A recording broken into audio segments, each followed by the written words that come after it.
Eu me lembro daqueles dias cheios de sonho e esperança, quando tudo parecia tão certo e perfeito.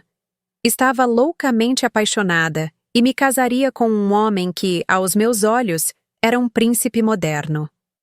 Ele não só possuía charme, inteligência e um sorriso que me desarmava, mas também um patrimônio que proporcionava uma vida além do que eu jamais imaginei para mim. Lembro-me da cerimônia luxuosa, do vestido branco perfeitamente ajustado à minha silhueta e do olhar apaixonado de todas as pessoas ao nosso redor, como se participassem de um conto de fadas que se tornava realidade.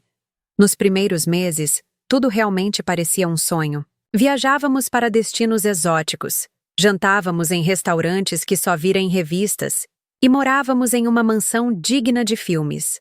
Nossas noites eram embaladas por risadas e conversas intermináveis, nossos dias preenchidos por aventuras, que compartilhávamos de mãos dadas. Eu acreditava que tinha finalmente encontrado o meu felizes para sempre.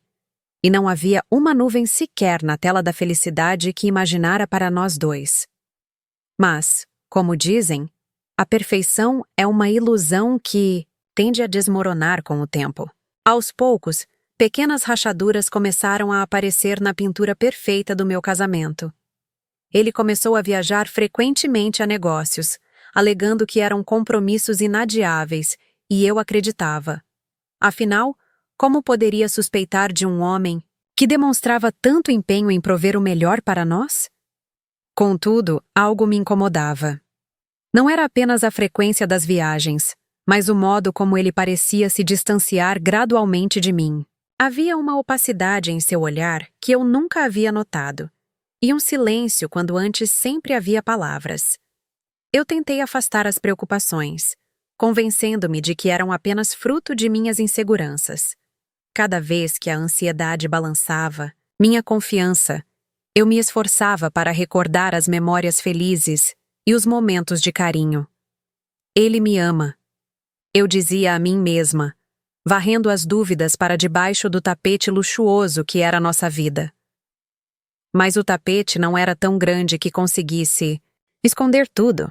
E numa noite solitária, impulsionada por uma inquietação que não me deixava dormir, vaguei pelos corredores daquela imensa casa.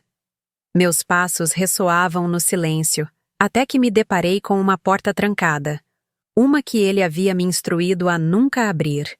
É apenas um escritório, ele dizia, com uma ênfase estranha e um tom mais firme do que o necessário.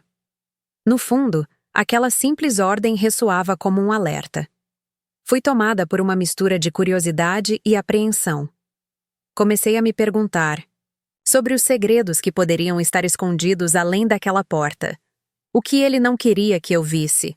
Por um instante, considerei simplesmente ignorar, mas a pequena chama da desconfiança já havia se acendido dentro de mim. Algo estava acontecendo, algo que eu ainda não conseguia nomear, mas que começava a corroer os alicerces da minha paz de espírito. Meus dias passaram a ser tomados por uma inquietude silenciosa, um zumbido constante que insistia em perfurar os momentos de calmaria. Na ausência dele, eu vagava pela casa tentando encontrar tranquilidade, mas era como se as paredes testemunhassem seus segredos e me observassem com olhos críticos. Eu queria acreditar que tudo era fruto de minha imaginação, efeito de noites solitárias e horas desperdiçadas em devaneios. No entanto, a consolação que buscava não vinha. Apenas se transformava em um crescente sentimento de urgência e dúvida. Então, uma manhã, ele saiu apressado, murmurando sobre reuniões importantes, e deixou o celular sobre a mesa. A decisão de pegar o aparelho foi instantânea, movida por uma curiosidade que já não me permitia recuar. Ali, em meio a mensagens triviais de negócios, estavam aquelas que me fizeram estremecer. Frases doces e apaixonadas não dirigidas a mim. Juras de amor para outra pessoa. Meu corpo inteiro gelou. Um arrepio percorreu minha espinha e meu peito se apertou de tal forma que por um momento faltou-me o ar. O ar da sala, que até então parecia seguro, tornou-se denso, quase impossível de respirar. Quando ele retornou, horas depois, Não consegui conter o tumulto de emoções que se transformou em palavras raivosas e feridas, uma tempestade que há muito eu tentava reprimir. O confronto que havia evitado era agora inevitável, presente frente a mim, envolto na frieza de um relato que jamais pensei ouvir de sua boca. Sim, ele disse, seus olhos agora impenetráveis. Eu tenho outra esposa. Cada palavra caía, como um trovão após outro, reverberando na sala, batendo contra as paredes que antes abrigavam nosso amor. Ele não pediu perdão, nem tentou justificar. A realidade de suas ações estava nua, crua, diante de nós, como um abismo impossível de ignorar. A incredulidade tomou conta de mim. Uma parte de mim queria acordar daquele pesadelo, outra parte apenas queria gritar, fazer com que ele se sentisse tão ferido quanto eu. A dor da traição latejava, um fogo que queimava intensamente, devorando minhas ilusões de amor e felicidade. Minha confiança, cuidadosamente construída, estava agora em escombros. Aquele que prometera uma vida juntos, que segurara minha mão em momentos de ternura, era agora o estrangeiro que destruíra meu mundo. Devastada, eu sabia que precisava de um tempo para processar tudo aquilo, para entender o que tudo aquilo significava para mim. Sentia-me perdida, flutuando em um espaço entre sabe-se lá qual realidade e ficção, buscando desesperadamente por um semblante de normalidade naquela tempestade emocional. Eu não podia simplesmente partir ou esquecer, precisava reservar esse momento para entender, digerir e então decidir como seguir em frente, de que maneira juntar os pedaços despedaçados de mim mesma e, principalmente, como impedir que aquela traição me destruísse por completo. A dor e a traição ardendo em meu peito se transformaram lentamente em uma resolução fria e calculada. Eu ainda estava ferida, mas determinação começou a pulsar sob a pele como uma chama impossível de apagar. Não seria mais a vítima de suas mentiras. Ele me traíra, jogara meu amor e confiança pela janela, e agora eu precisava tomar de volta o controle da minha vida. Decidi que precisava agir, mas não de forma impulsiva. Precisava ser inteligente, estratégica. Passei a noite em claro, revendo cada detalhe daquela revelação aterradora até que um plano começou a surgir. Na manhã seguinte, ainda com os olhos inchados das lágrimas, liguei para um detetive particular. Precisava de mais informações. Precisava entender a extensão das mentiras dele, de modo a me proteger e, talvez, até mesmo conseguir a evidência que me desse algum controle sobre a situação. Os dias que se seguiram foram angustiantes, mas também reveladores. O detetive me forneceu detalhes inimagináveis sobre a segunda vida do meu marido. Detalhes que pinçavam nuances da história que ele jamais quisera que eu soubesse. Descobri que não só ele mantinha um matrimônio em segredo, mas que estava até a alma envolvido em atividades ilegais, esquemas financeiros obscuros que alimentavam seu império e que, de alguma maneira, representavam riscos até para minha segurança. O choque dessas descobertas foi como o estalo de um chicote no silêncio, cada nova informação fazendo minha determinação crescer. Eu tinha agora uma arma poderosa, um estoque de verdades que, se reveladas, poderiam afundar não só sua reputação, mas toda a vida que ele construíra em mentiras. Eu planejei, detalhadamente, que não seria mais cúmplice involuntária, e sim a arquiteta da sua queda. Escolhi um restaurante elegante onde soubesse que estaríamos rodeados por conhecidos, um lugar onde meu confronto não poderia ser ofuscado pelo poder dos seus silêncios ou desmentido por suas sutis manipulações. Quando ele apareceu, com aquele sorriso superficial que agora eu reconhecia como falsidade, o senti ainda mais irreconhecível. Eu estava prestes a trazer à luz seu mundo de sombras.